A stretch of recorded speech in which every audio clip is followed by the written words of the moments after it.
Nationalism in India chapter, जिसमें मैं आपको बता चुकी हूँ कि महात्मा गांधी ने 2 आंदोलन चलाए हैं, एक तो नॉन कोऑपरेशन मूवमेंट और एक चलाया है सिविल डिसोबीडियंस मूवमेंट। हम उसी के बारे में पढ़ रहे थे कि किस प्रकार से रोलेट सत्याग्रह है, रोलेट जो एक्ट बनाया था उसके खिलाफ गांधी जी ने रोलेट सत्याग्रह आंदोलन चलाया, यानी कि सिविल डिसोबीडियंस मूवमेंट चलाया था। तो हम इसके बारे में देख रहे थे। जलियांवाला बाग इंसिडेंट हुआ था 13 अप्रैल 1919 को। तो अभी हम देखेंगे differing strands with in the movement. देखिए, नॉन कोऑपरेशन खिलाफत मूवमेंट शुरू हुआ था 1921 में और काफ़ी सोशल ग्रुप्स हैं इसमें पार्टिसिपेट किया था, each with its specific aspirations, और हर ग्रुप की अपनी एस्पिरेशंस थी। All of them responded to call of Swaraj, हर कोई चाहता था स्वराज, बट सभी ने स्वराज का क्या मतलब लिया हुआ था, अलग अलग मीन्स था। जैसे मूवमेंट इन द टाउन्स, अभी हम बात करेंगे जो आंदोलन है वो टाउन्स में हुआ। टाउन्स में क्या हाल था जब गांधी जी ने आंदोलन चलाया। The movement started with middle class participation, movement है वो स्टार्ट हुआ तो मिडिल क्लास लोगों ने इसमें पार्टिसिपेट किया। थाउजेंड्स ऑफ स्टूडेंट्स ने हैं वो गवर्नमेंट कंट्रोल स्कूल है, कॉलेज है, उसको छोड़ दिया। हेड मास्टर्स और टीचर्स ने रिजाइन कर दिया। लॉयर्स ने भी अपनी लीगल प्रैक्टिस को गिव अप कर दिया। The council election were boycotted, सारी जगह पर काउंसिल इलेक्शन है उसका बाइकट किया गया, विरोध किया गया, बस एक जगह को छोड़कर। ये आपके एमसीक्यू में भी आ सकता है, ऑब्जेक्टिव टाइप क्वेश्चन में। मद्रास है, ये प्रोविंस है जहाँ पर एक जस्टिस पार्टी थी। वो जस्टिस पार्टी है वो नॉन ब्राह्मण्स की पार्टी थी और वो चाहते थे कि किसी तरह से पावर में आए, क्योंकि ब्राह्मण सब तक राज करती आई थी। तो वो चाहते थे कि जस्टिस पार्टी है वो क्या करना चाहती थी, पावर में आना चाहती थी। समथिंग दैट यूजुअली ओनली ब्राह्मण हैड एक्सेस टू इट, तो इसीलिए उन्होंने इलेक्शन लड़े। The effects of non cooperation on economic front were more dramatic, economic front पे देखें तो इसके इफेक्ट क्या थे। फॉरेन गुड्स है उनको बाइकट किया गया, फॉरेन गुड्स का बहिष्कार किया गया। लिक्वर शॉप्स है पिकेटेड, मतलब लिक्वर शॉप जो शराब की दुकानें थी उसके बाहर लोग इकट्ठे हो जाते थे, उन्होंने दुकान में जाने का विरोध किया। फॉरेन क्लॉथ्स है उनको जला दिया गया। The import of foreign cloth जो बाहर से मंगवाए जाते थे वो लगभग आधे हो गए 1921 से 22 के बीच में। हाल्ड, यानी कि उनको बाहर से कम मंगवाए जाने लगा। It's value dropping from 102 crore के अगर वो मंगवाए जाते थे तो 57 करोड़ के ही मंगवाए जाते हैं। In many place merchants trader refuse to trade in foreign goods, और काफ़ी जगह पर व्यापारियों ने फॉरेन गुड्स में व्यापार करने से मना कर दिया। बाइकट मूवमेंट है वो स्प्रेड हो गई और पीपल है बिगेन डिसकार्टिंग इम्पोर्टेड क्लॉथ्स, और लोगों ने हैं वो इम्पोर्टेड क्लॉथ्स को जलाना शुरू कर दिया। Wearing only the Indian ones, उन्होंने क्या कहा कि हम अपने इंडिया में बने हुए वस्त्र को ही पहनेंगे, और इंडिया में टेक्सटाइल मिल और हैंडलूम्स हैं वो स्टार्ट हो गई। But this movement in the cities gradually slowly down from the variety of reason, आपको पता है, पर जो ये मूवमेंट जो चलाया था वो ज़्यादा समय तक सफल नहीं हो पाया। इसका रीज़न क्या था, खादी क्लॉथ था, जो कि हम बात कर रहे थे कि इंडिया में बने हुए वस्त्रों को पहनेंगे, तो वो बहुत ही ज़्यादा एक्सपेंसिव था। मास प्रोड्यूस्ड मिल क्लॉथ, किससे, जो मिल में क्लॉथ्स प्रोड्यूस किए जाते थे मशीनों की सहायता से, उससे ज़्यादा एक्सपेंसिव था।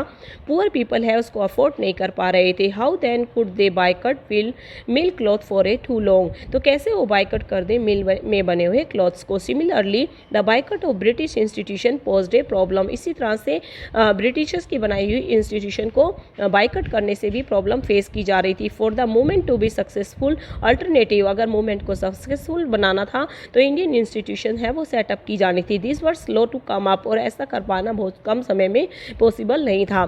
सो स्टूडेंट्स और टीचर्स हैं वो क्या हो गए, वापस अपने जगह पर आ गए, स्कूल्स और में ज्वाइन कर लिया, और लॉयर्स हैं वो अपनी जॉब में आ गए। तो ये मूवमेंट है वो इतना सफल नहीं हो पाया।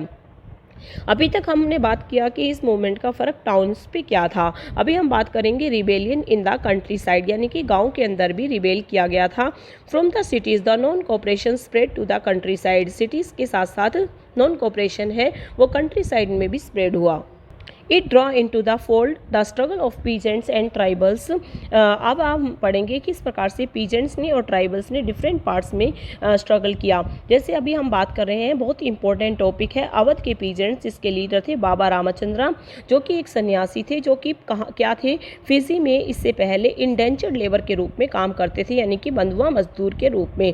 वो वापिस इंडिया आ गए और उन्होंने अवध के पीजेंट्स हैं उनकी सहायता की। The movement here was against taluqdar and landlords. उनका जो आंदोलन था वो तालुकदार और लैंडलॉर्ड्स के खिलाफ था। हु डिमांडेड फ्रॉम पीजेंट्स, जो कि पीजेंट्स से बहुत ज़्यादा रेंट और अलग अलग तरह के सेसेस यानी कि टैक्स वसूलते थे। पीजेंट्स हैड टू डू बेगार, उनको मजबूर किया जाता था। ये वर्ड बहुत ही इंपॉर्टेंट है। बेगार का मतलब होता है काम करवाना और पैसे भी ना देना। देखिए लैंडलॉर्ड्स उनसे क्या करते थे, फार्म्स पर विदाउट पेमेंट काम करवाते थे। As tenant they had not security of tenure, यानी कि किराएदार के रूप में उनको जमीन कितने समय के लिए दी जानी थी ये भी कुछ क्लियर नहीं था। Being regularly evicted to that they could acquire no right over the lease land, और उनको कोई भी लीज लैंड पे राइट नहीं दिए गए थे। पीजेंट मूवमेंट डिमांडेड, पीजेंट्स ने मूवमेंट किया, आंदोलन किया अवध के, और उन्होंने डिमांड की कि रिडक्शन किया जाए रेवेन्यू में। एबोलिशन ऑफ बेगार, यानी कि बेगार जो विदाउट पेमेंट उनसे काम लिया जाता है वो बंद किया जाए। एबोलिशन का मतलब होता है बंद करना, ख़त्म करना।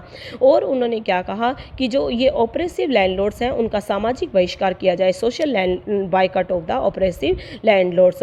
और कई प्लेसेस पर तो उन्होंने nai dhobi bandh was organise by panchayat to deprive landlords of the service, even barber और वॉशमैन। और कई जगह पर तो क्या हुआ कि नाई और जो धोबी थे उन्होंने, नाई ने इन लोगों के बाल काटने से मना कर दिया, धोबी ने इनके कपड़े धोने से मना कर दिया। जून 1920 में जवाहरलाल नेहरू है वो अवध में घूमे, टॉकिंग टू द विलेजर, उन्होंने विलेजर से बात की, ट्राइंग टू अंडरस्टैंड दियर ग्रीवनेसेस, और उनकी नाराज़गी को समझने की कोशिश की। और अक्टूबर में औद किसान सभा है वो सेटअप की गई जिसके हेड जवाहरलाल नेहरू थे, बाबा रामचंद्र एंड फ्यू अदर्स। एक ही मंथ में उस औद किसान सभा की कितनी ब्रांचेस खोल ली गई, 300 ब्रांचेस हैं वो सेटअप कर ली गई।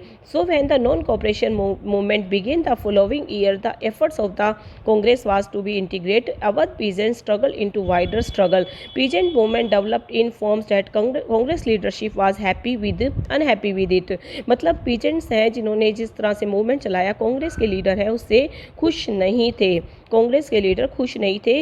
मूवमेंट स्प्रेड हुआ 1921 में, तो क्या हुआ कि उन्होंने तालुकदार्स और मर्चेंट्स हैं उनके घर पर अटैक कर दिया, बाजार से उनको लूट लिया गया। ग्रेन होर्ड्स यानी कि ग्रेन की जो होर्डिंग कर रखी थी उन पर भी अटैक कर दिया गया। Many places local leaders told that, और काफ़ी जगह पर लोकल लीडर्स ने क्या कहा पीजेंट से कि गांधी जी कुछ भी बोल देता था, कोई भी गांधी जी के नाम पे। उन्होंने क्या कहा, गांधी जी ने क्या कहा है कि कोई भी टैक्स पे नहीं करना, लैंड है वो डिस्ट्रीब्यूट की जाएगी पुअर्स को। तो इस तरह से the name of the Mahatma was being invoked to section all actions and, तो जो भी काम किया जाता था उनका महात्मा गांधी का नाम है वो सामने रखा जाता था। तो ये आप देख रहे हैं कि अवध पीजेंट्स हैं, अवध पीजेंट्स के जो लीडर थे बाबा रामचंद्र, उसने किस प्रकार से अवध के पीजेंट्स की सहायता की थी और अवध के पीजेंट्स से कितनी डिमांड रखी थी, 3 डिमांड रखी थी।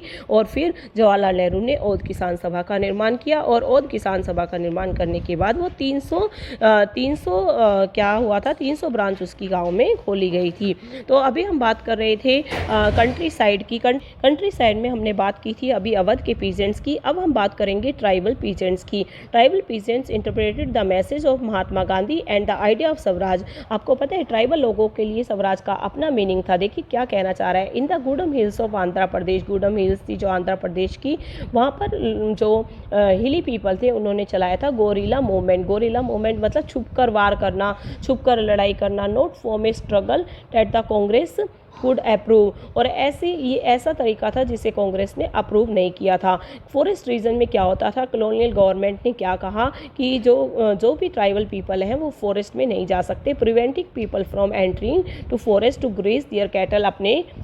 अपने पशुओं को चराने के लिए वो कहाँ नहीं जा सकते थे, वो फॉरेस्ट में नहीं जा सकते थे, वहाँ से फ्यूल वुड को कलेक्ट नहीं कर सकते थे, लकड़ी को कलेक्ट नहीं कर सकते थे, फ्रूट्स को कलेक्ट नहीं कर सकते थे। This enraged the hill people, और जिसकी वजह से हिली पीपल नाराज़ हो गए। Not only were their livelihood affected, इससे न केवल उसकी लाइवलीहुड इफेक्ट हुई, they felt that their traditional rights have been denied, और उनको लगा कि उनके राइट्स हैं उनसे छीने जा रहे हैं। When government being forcing them to contribute बेगार, और फिर उसके बाद सरकार ने उन लोगों को क्या फोर्स करना शुरू कर दिया कि वो बेगार करें, यानी कि रोड बिल्डिंग का काम करें, और पैसे भी उनको नहीं दिए जाते थे। तो हिली पीपल ने रिवोल्ट कर दिया।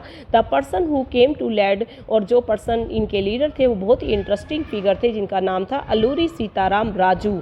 ठीक है बेटा, अलूरी सीताराम राजू, जिनके पास बहुत ही स्पेशल पावर थी और he could make correct astrological production, जो कि करेक्ट एस्ट्रोलॉजिकल प्रोडक्शन करना भी जानते थे और लोगों को हील भी करते थे, यानी कि उनको जो बीमार हो जाते थे उनको सही करने का काम। He could survive even bullet shoots, और वो अगर उनकी गोली भी उनके सीने में लग जाती थी तो वो हार पार जाती थी। Captivated by Raju, the rebels proclaim that he was an incarnation of God, और आपको पता है कि लोग उनको क्या मानते थे, भगवान का ही दूत मानते थे। Raju talked of the greatness of Mahatma Gandhi, जो अलूरी सीताराम राजू थे वो महात्मा गांधी से बहुत ज़्यादा इंस्पायर्ड थे, उनके नॉन कॉपरेशन मूवमेंट से। वो लोगों को कहते थे, जैसे गांधी जी कहते हैं वियरिंग खादी वस्त्र, तो वो खादी वस्त्र पहनने पर जोर देते थे। वो कहते थे कि शराब नहीं पीनी चाहिए, but at the same time पर वो महात्मा गांधी की एक बात से खुश नहीं थे कि वो ये कहते थे कि by the use of force हमें जो आज़ादी मिल सकती है वो फोर्स का यूज़ करने से मिल सकती है, ना कि नॉन वायलेंस से। Gudem hills attack police, rebels attacked police station, और गुडम रिबेल्स हैं जो हिली पीपल है उन्होंने पुलिस स्टेशन पर अटैक कर दिया, जिससे काफ़ी ब्रिटिश ऑफिशियल्स मारे गए थे। Carried on gorilla warfare for achieving Swaraj, जो कि गोरिल्ला युद्ध इन्होंने चलाया था स्वराज को अचीव करने के लिए। तो ब्रिटिशर्स ने राजू को पकड़ लिया, एग्जीक्यूट यानी कि मार दिया 1924 में, और वो क्या बन गए, फोक हीरो। ठीक है बेटा, अच्छे से पढ़ाई करनी है, अच्छे से इस चैप्टर को पढ़ना है। Thank you so much.